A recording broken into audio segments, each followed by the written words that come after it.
You know, they called her the next Steve Jobs, a true visionary, a self-made billionaire who was literally going to change the world with just a single drop of blood.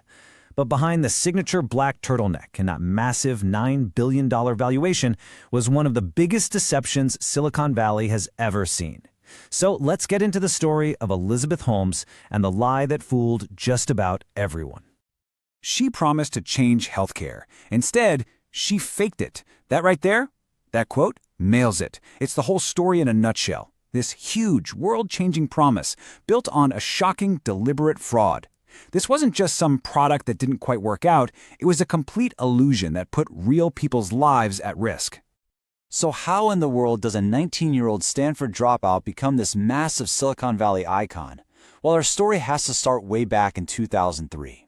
Elizabeth Holmes, who was a chemical engineering student at the time, had an idea that was, well, it was bold, it was beautiful, and as we all know now, it was pretty much impossible. I mean, the vision itself was just brilliant. Who wouldn't want this? A tiny little prick of your finger, and boom, you get instant results for hundreds of things, from your cholesterol levels to even cancer markers. It was all about democratizing healthcare, putting the power right into your hands. As an idea, it was pure genius. But a great idea is one thing. You got to be able to sell it. And Holmes had a secret weapon, her whole persona. She crafted this image, the deep, kind of strange baritone voice, the super intense, unblinking eye contact, and of course, that signature black turtleneck. Even when her own professors at Stanford were telling her, look, this technology is not feasible, she had this unbelievable gift for making people just ignore the facts and believe in her. So how does an impossible idea turn into a multi-billion-dollar empire? Well, to really get the incredible rise of Theranos, you have to understand the vibe in Silicon Valley in the early 2010s. It was a total gold rush, and everybody was just desperate to find the next unicorn company. And the unofficial motto back then was pretty simple: fake it till you make it. Now that might work if you're building a social media app, but for a medical device company, that is a whole different and way more dangerous story. But Elizabeth Holmes became the perfect poster child for this whole idea, and the Valley absolutely loved her for it. And boy, did it work. For a while, investors just poured hundreds of millions of dollars into the company. At its peak, Theranos was valued at a staggering $9 billion. And since Holmes owned half the company, that made her, at least on paper, the youngest self-made female billionaire in history. And here's how she really built this fortress of credibility. She didn't just get tech investors. She put together a board of absolute heavyweights. We're talking former secretaries of state, famous generals. These were powerful, experienced men who were just completely captivated by her vision.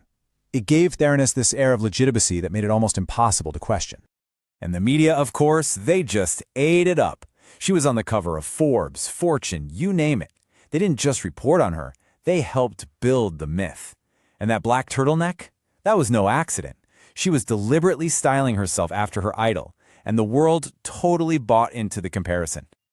Okay, but while the world was celebrating this new genius visionary, inside the Theranos headquarters, a completely different story was unfolding.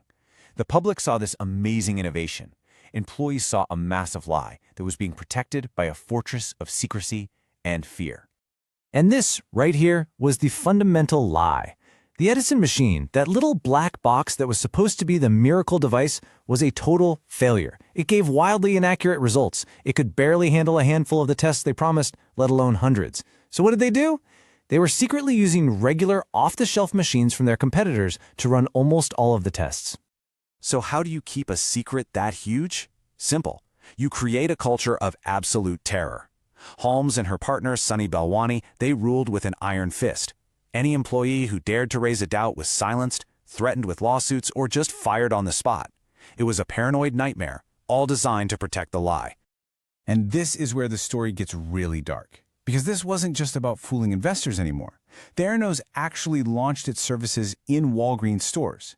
That means real patients, real people, were getting incorrect and often dangerous medical results from technology they knew was broken.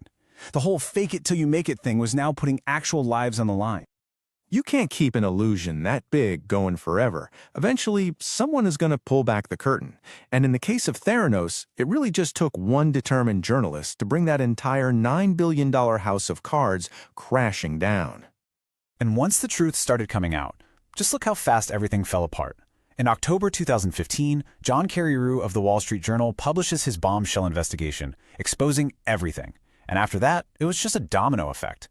Partners like Walgreens ran for the hills, regulators shut down their labs, and finally, the law caught up.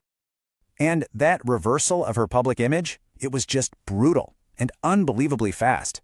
The same magazines that had built her up into this icon were now tearing her down. She went from being this symbol of innovation to a cautionary tale, the new poster child for corporate fraud. And the value of that company? That $9 billion unicorn? Poof! It evaporated. It went down to zero, a big fat nothing. Investors lost everything. But way more importantly, the trust of patients who had relied on her technology was just completely shattered. So what's the bigger picture here? You know, it's easy to blame it all on one person, but the fall of Theranos is also a story about the culture that let it happen. It's really a modern fable about that very fine line between vision and deception. I mean, think about it. Everybody wanted to believe. The investors, the media, those powerful board members, they were all so hungry for the next big thing, the next Steve Jobs, that they just ignored massive red flags. They failed to ask the most basic, critical questions, like, hey, does this thing actually work? And this really gets to the most critical lesson of all. That Silicon Valley mantra we talked about, it is incredibly dangerous when you apply it to people's health. You can't beta test a medical device on the public. The stakes are just way, way too high. It's not a photo-sharing app. Ultimately, the story of Theranos is just a powerful reminder that a great vision and a ton of ambition are worthless and, frankly, dangerous if they're not grounded in truth and basic ethics. A good story can't replace good science. It just can't. And this quote is chilling. It's from Holmes herself, still seeming like she couldn't admit how deep the deception went. She tried to frame herself as a kind of martyr, someone who was being punished just for dreaming too big. But changing the world has to start with the truth, not with an illusion. And that's really the question this whole insane saga leaves us with. In a culture that celebrates breaking the rules and disrupting everything, where exactly is the line? The story of Theranos shows us just how blurry that line can get and how devastating the consequences are when you cross it.